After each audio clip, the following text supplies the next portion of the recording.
بسم اللہ الرحمن الرحیم۔ صحابہ کرام رضی اللہ عنہم نے اپنے باپ، بیٹوں، بھائیوں، بیویوں، خاندانوں، مالوں، تجارتوں اور گھروں کے بارے میں کس طرح اپنی نفسانی خواہشات اور ذاتی جذبات بالکل ختم کر دیے تھے، اور کس طرح اللہ، اس کے رسول صلی اللہ علیہ وسلم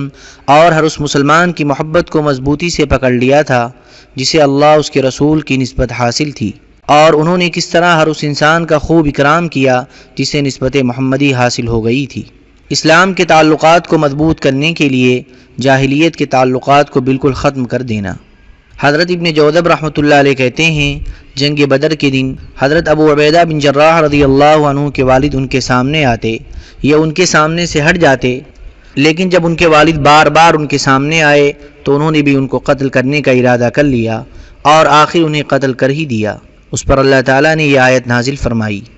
لا تجد قوما يؤمنون بالله واليوم الآخر يوادون من حاد الله ورسوله ولو كانوا آباءهم أو أبناءهم أو إخوانهم أو عشيرتهم أولئك كتب في قلوبهم الإيمان۔ ترجمہ: جو لوگ اللہ پر اور قیامت کے دن پر پورا ایمان رکھتے ہیں، آپ ان کو نہ دیکھیں گے کہ وہ ایسے شخصوں سے دوستی رکھتے ہیں جو اللہ اور اس کے رسول کے برخلاف ہیں، گو ان کے باپ یا بیٹے یا بھائی یا کنبہ ہی کیوں نہ ہو۔ ان لوگوں کے دلوں میں اللہ تعالیٰ نے ایمان ثبت کر دیا ہے۔ حضرت مالک بن عمیر رضی اللہ عنہ نے زمانِ جاہلیت بھی دیکھا ہے۔ وہ فرماتے ہیں کہ ایک آدمی نے حضور اقدس صلی اللہ علیہ وسلم کی خدمت میں آ کر عرض کیا کہ میں نے دشمن کے لشکر کا مقابلہ کیا، اس لشکر میں میرا باپ بھی تھا۔ میں نے اس سے آپ صلی اللہ علیہ وسلم کے بارے میں بڑی سخت بات سنی، مجھ سے رہا نہ گیا اور میں نے نیزہ مار کر اسے قتل کر دیا۔ یہ سن کر حضور صلی اللہ علیہ وسلم خاموش رہے۔ پھر ایک اور آدمی نے آ کر عرض کیا کہ لڑائی میں میرا باپ میرے سامنے آ گیا تھا، لیکن میں نے اسے چھوڑ دیا۔ میں یہ چاہتا تھا کہ کوئی اور اسے قتل کر دے۔ یہ سن کر بھی حضور صلی اللہ علیہ وسلم خاموش رہے۔ حضرت ابو ہریرہ رضی اللہ عنہ فرماتے ہیں، عبداللہ بن ابی منافق ایک قلعے کے سائے میں بیٹھا ہوا تھا۔ حضور اقدس صلی اللہ علیہ وسلم اس کے پاس سے گزرے تو اس نے کہا، ابن ابی کبشہ۔ ابو کبشہ یا تو حضور صلی اللہ علیہ وسلم کے نانا کی کنیت ہے یا حضرت حلیمہ سعدیہ کے خاوند کی کنیت ہے، اس لیے ابن ابی کبشہ سے حضور صلی اللہ علیہ وسلم مراد ہیں، نے ہمارے اوپر گرد و غبار ڈال دیا ہے۔ اس پر اس کے بیٹے حضرت عبداللہ رضی اللہ عنہ نے کہا، یا رسول اللہ، اس ذات کی قسم جس نے آپ کو بزرگی عطا فرمائی ہے، اگر آپ چاہیں تو میں اس کا سر آپ کی خدمت میں لے آؤں۔ حضور صلی اللہ علیہ وسلم نے فرمایا، نہیں، بلکہ تم اپنے باپ کے ساتھ حسن سلوک کا معاملہ کرو اور اس کے ساتھ اچھی طرح پیش آؤ۔ حضرت عبداللہ رضی اللہ عنہ نے حضور صلی اللہ علیہ وسلم سے اپنے باپ کو قتل کرنے کی اجازت مانگی۔ حضور صلی اللہ علیہ وسلم نے فرمایا، اپنے باپ کو قتل نہ کرو۔ حضرت عاصم بن عمر بن قتادہ رحمۃ اللہ علیہ کہتے ہیں، حضرت عبداللہ بن ابی بن سلول رضی اللہ عنہ حضور اقدس صلی اللہ علیہ وسلم کی خدمت میں حاضر ہوئے اور عرض کیا، یا رسول اللہ، مجھے یہ خبر پہنچی ہے کہ آپ کو میرے باپ کی طرف سے جو نازیبہ باتیں پہنچی ہیں ان کی وجہ سے آپ چاہتے ہیں کہ میرا باپ عبداللہ بن ابی قتل کر دیا جائے۔ اگر آپ ایسا چاہتے ہیں تو آپ اس کا مجھے حکم فرما دیں، میں اس کا سر کاٹ کر آپ کے پاس لے آؤں گا۔ اللہ کی قسم، تمام قبیلے خزرج کو خوب معلوم ہے کہ اس قبیلے میں کوئی آدمی مجھ سے زیادہ اپنے باپ کے ساتھ حسن سلوک کرنے والا نہیں تھا، اس لیے اب مجھے یہ ڈر ہے کہ آپ کسی اور کو میرے باپ کے قتل کرنے کا حکم دیں گے اور وہ میرے باپ کو قتل کرے گا، پھر وہ مجھے لوگوں میں چلتا ہوا نظر آئے گا،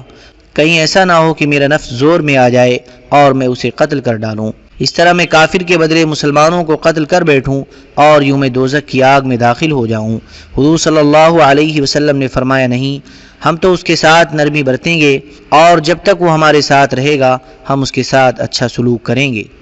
حضرت اسامہ بن زید رضی اللہ عنہما فرماتے ہیں، جب حضور اقدس صلی اللہ علیہ وسلم غزوہ بنی مستلق سے واپس تشریف لائے تو حضرت ابن عبداللہ بن ابی رضی اللہ عنہ اپنے باپ پر تلوار سونت کر کھڑے ہو گئے ان کا باپ منافقوں کا سردار تھا، اور اس سے کہا میں اللہ کے لیے اپنے اوپر یہ لازم کرتا ہوں کہ یہ تلوار اس وقت تک نیام میں ڈالوں گا جب تم کہو گے کہ محمد صلی اللہ علیہ وسلم زیادہ عزت والے ہیں اور میں زیادہ ذلت والا ہوں۔ آخر ان کے باپ نے زبان سے کہا تیرا ناس ہو، محمد صلی اللہ علیہ وسلم زیادہ عزت والے ہیں اور میں زیادہ ذلت والا ہوں۔ جب حضور صلی اللہ علیہ وسلم کو اس واقعے کی خبر پہنچی تو آپ کو یہ بات بہت پسند آئی اور آپ نے ان کی تحسین فرمائی۔ حضرت عروہ رضی اللہ عنہ فرماتے ہیں حضرت حنظلہ بن ابی عامر اور حضرت عبداللہ بن ابی بن سلول رضی اللہ عنہما نے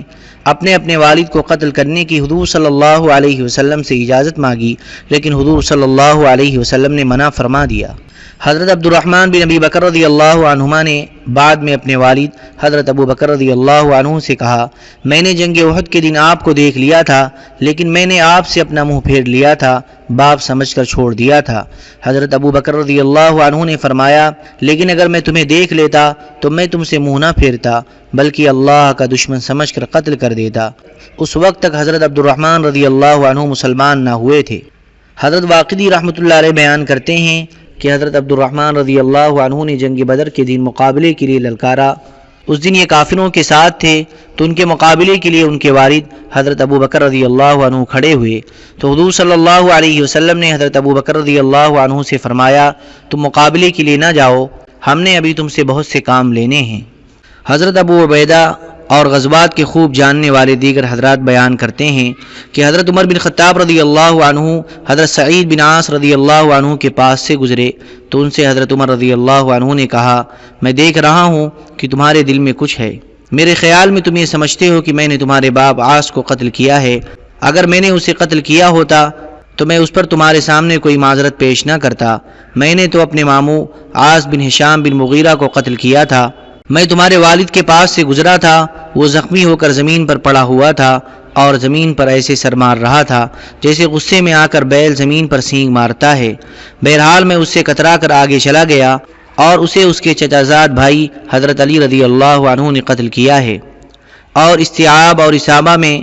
اس کے بعد یہ بھی ہے کہ حضرت سعید بن عاص رضی اللہ عنہ نے حضرت عمر رضی اللہ عنہ سے کہا کہ اگر آپ اسے قتل کر دیتے تو ٹھیک تھا کیونکہ آپ حق پر تھے اور وہ باطل پر تھا۔ حضرت عمر رضی اللہ عنہ کو ان کی یہ بات بہت اچھی لگی۔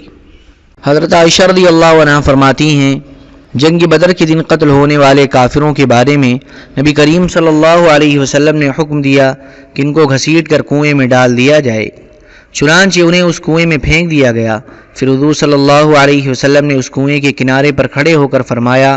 اے کنویں والو، کیا تم نے اپنے رب کے وعدے کو سچا پایا؟ مجھ سے تو میرے رب نے جو وعدہ کیا تھا میں نے تو اسے سچا پایا۔ صحابہ کرام نے عرض کیا یا رسول اللہ آپ مردہ لوگوں سے بات کر رہے ہیں؟ حضور صلی اللہ علیہ وسلم نے فرمایا اب ان کو معلوم ہو گیا ہے کہ ان کے رب نے ان سے جو وعدہ کیا تھا وہ سچا تھا۔ جب حضرت ابو حذیفہ بن عتبہ رضی اللہ عنہ نے دیکھا کہ ان کے والد کو گھسیٹ کر کنویں میں ڈالا جا رہا ہے تو حضور صلی اللہ علیہ وسلم نے ان کے چہرے میں ناگواری کے اثرات محسوس کیے اور فرمایا اے ابو حذیفہ ایسا معلوم ہوتا ہے کہ تم نے اپنے والد کے متعلق جو منظر دیکھا ہے اس سے تمہیں ناگواری ہو رہی ہے۔ انہوں نے کہا یا رسول اللہ میرا باپ سردار آدمی تھا، مجھے امید تھی کہ اللہ تعالیٰ اسے ضرور اسلام کی ہدایت دیں گے، لیکن جب اس کا انجام یہ ہوا کہ کفر پر ذلت کے ساتھ مارا گیا تو مجھے اس کا رنج ہو رہا ہے۔ حضور صلی اللہ علیہ وسلم نے حضرت ابو حذیفہ رضی اللہ عنہ کے لیے دعائے خیر فرمائی۔ حضرت ابو الزناد رحمۃ اللہ علیہ کہتے ہیں حضرت ابو حذیفہ رضی اللہ عنہ جنگ بدر میں شریک ہوئے تھے اور انہوں نے اپنے والد عتبہ کو مقابلے میں لڑنے کی دعوت دی تھی۔ آگے ان اشعار کا تذکرہ ہے جو ان کی بہن ہند بنت عتبہ رضی اللہ عنہا نے اس بارے میں کہے تھے۔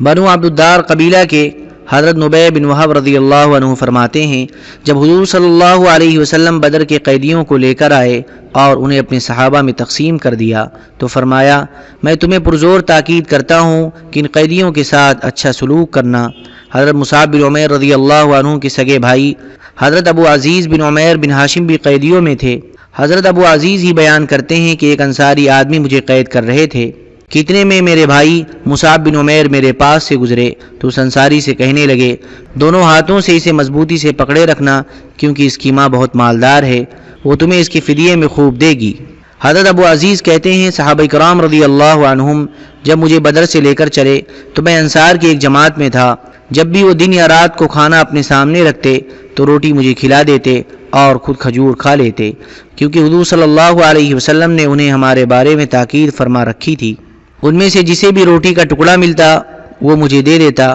مجھے شرم آ جاتی اور وہ ٹکڑا واپس کر دیتا، لیکن وہ انصاری اسے ہاتھ لگائے بغیر مجھے پھر واپس کر دیتے۔ حضرت ابو الیسر رضی اللہ عنہ نے حضرت ابو عزیز رضی اللہ عنہ کو قید کیا تھا۔ جب ان سے حضرت مصعب رضی اللہ عنہ نے وہ بات کہی تھی کہ اسے مضبوطی سے پکڑو، اس کی ماں بہت مالدار ہے، تو حضرت مصعب سے حضرت ابو عزیز نے کہا تھا آپ بھائی ہو کر میرے بارے میں یہ تاکید کر رہے ہیں؟ تو حضرت مصعب رضی اللہ عنہ نے ان کو یہ کہا یہ انصاری ابو الیسر میرے بھائی ہیں، تم نہیں ہو۔ حضرت ابو عزیز کی والدہ نے پوچھا کہ ان قریشی قیدیوں کا فدیہ سب سے زیادہ کیا دیا گیا ہے؟ تو اسے بتایا گیا کہ 4000 درہم۔ چنانچہ اس نے حضرت ابو عزیز کے فدیے میں 4000 درہم بھیجے۔ حضرت ایوب بن نعمان رحمۃ اللہ علیہ کہتے ہیں حضرت مصعب بن عمیر رضی اللہ عنہ کے سگے بھائی حضرت ابو عزیز بن عمیر جنگ بدر کے دن قید ہوئے تھے اور یہ حضرت محرز بن نزلہ رضی اللہ عنہ کے ہاتھ آئے تھے، تو حضرت مصعب رضی اللہ عنہ نے حضرت محرز سے کہا اسے دونوں ہاتھوں سے مضبوطی سے پکڑے رکھنا، کیونکہ اس کی ماں مکہ میں رہتی ہے اور وہ بہت مالدار ہے۔ اس پر حضرت ابو عزیز نے حضرت مصعب رضی اللہ عنہ سے کہا اے میرے بھائی تم میرے بارے میں یہ تاکید کر رہے ہو؟ حضرت مصعب رضی اللہ عنہ نے کہا محرز میرا بھائی ہے، تم نہیں ہو۔ چنانچہ ان کی والدہ نے ان کے فدیے میں 4000 بھیجے۔ حضرت زہری رحمۃ اللہ علیہ کہتے ہیں حضور اقدس صلی اللہ علیہ وسلم قریش کی بدعہدی کی وجہ سے مکہ پر چڑھائی کرنا چاہتے تھے۔ ان دنوں حضرت ابو سفیان بن حرب رضی اللہ عنہ مدینہ منورہ آئے اور حضور اقدس صلی اللہ علیہ وسلم کی خدمت میں حاضر ہوئے اور حضور صلی اللہ علیہ وسلم سے صلح حدیبیہ کی مدت بڑھانے کی بات کی۔ حضور صلی اللہ علیہ وسلم نے ان کی طرف کوئی توجہ نہ کی۔ حضرت ابو سفیان وہاں سے کھڑے ہو کر اپنی بیٹی حضرت ام حبیبہ رضی اللہ عنہا کے گھر گئے، اور جب حضور صلی اللہ علیہ وسلم کے بستر پر بیٹھنے لگے تو حضرت ام حبیبہ رضی اللہ عنہا نے اسے لپیٹ دیا۔ اس پر انہوں نے کہا اے بٹیا کیا تم مجھے اس بستر کے قابل نہیں سمجھتی ہو یا اس بستر کو میرے قابل نہیں سمجھتی ہو؟ انہوں نے کہا یہ حضور صلی اللہ علیہ وسلم کا بستر ہے اور آپ ناپاک مشرک انسان ہیں، آپ اس بستر کے قابل نہیں ہیں۔ حضرت ابو سفیان نے کہا اے بٹیا میرے بعد تمہارے اخلاق بگڑ گئے ہیں۔ اس کے بعد ابن اسحاق نے یہ ذکر کیا ہے کہ حضرت ام حبیبہ رضی اللہ عنہا نے کہا میں نہیں چاہتی کہ آپ حضور صلی اللہ علیہ وسلم کے بستر پر بیٹھیں۔ حضرت ابو الاحوص رحمۃ اللہ علیہ کہتے ہیں ہم لوگ حضرت ابن مسعود رضی اللہ عنہ کی خدمت میں حاضر ہوئے، ان کے پاس دینار جیسے خوبصورت 3 بیٹے بیٹھے ہوئے تھے۔ ہم ان تینوں کو دیکھنے لگے تو وہ سمجھ گئے اور فرمایا شاید تم ان بیٹوں کی وجہ سے مجھ پر رشک کر رہے ہو کہ تمہارے بھی ایسے بیٹے ہوں۔ ہم نے عرض کیا ایسے بیٹے ہی تو آدمی کے لیے قابل رشک ہوا کرتے ہیں۔ اس پر انہوں نے اپنے کمرے کی چھت کی طرف سر اٹھایا جو بہت نیچی تھی، جس میں خطاب ابابیل جیسے پرندوں نے گھونسلے لگا رکھے تھے، تو فرمایا میں اپنے ان بیٹوں کو دفن کر کے ان کے قبروں کی مٹی سے اپنے ہاتھوں کو جھاڑوں، یہ مجھے اس سے زیادہ پسند ہے کہ اس پرندے کا انڈا گر کر ٹوٹ جائے۔ حضرت ابو عثمان رحمۃ اللہ علیہ کہتے ہیں میں کوفہ میں حضرت ابن مسعود رضی اللہ عنہ کی مجلس میں بیٹھا کرتا تھا۔ ایک دن وہ اپنے چبوترے پر بیٹھے ہوئے تھے اور فلاں عورتیں ان کی بیویاں تھیں جو بڑے منصب و جمال والی تھیں اور ان کی ان دونوں سے بڑی خوبصورت اولاد تھیں۔ کتنے میں ان کے سر کے اوپر ایک چڑیا بولنے لگی اور اس نے ان کے سر پر بیٹ کر دیا۔ انہوں نے اپنے ہاتھ سے بیٹ پھینک دی اور فرمایا عبداللہ کے سارے بچے مر جائیں اور ان کے بعد میں بھی مر جاؤں، یہ مجھے اس چڑیا کے مرنے سے زیادہ پسند ہے۔ صحابہ کرام رضی اللہ عنہم اجمعین کے دلوں میں خلق خدا پر اتنی شفقت تھی کہ انہیں جانور بھی اپنے بچوں سے زیادہ پیارے لگتے تھے۔ حضرات اہل الرائے سے مشورے کے عنوان کے ذیل میں حضرت عمر رضی اللہ عنہ کا یہ فرمان گزر چکا ہے کہ اللہ کی قسم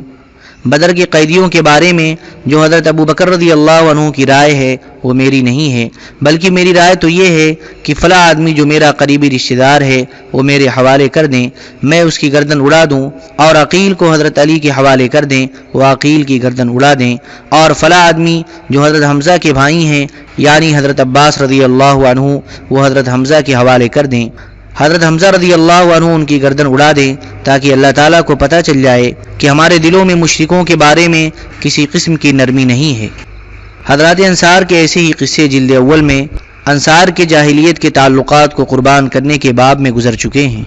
اللهم صل على سيدنا وعلى آل سيدنا وحبيبنا ومحبوبنا ومولانا محمد وبارك وسلم. سبحان ربك رب العزة عما يصفون وسلام على المرسلين والحمد لله رب العالمين.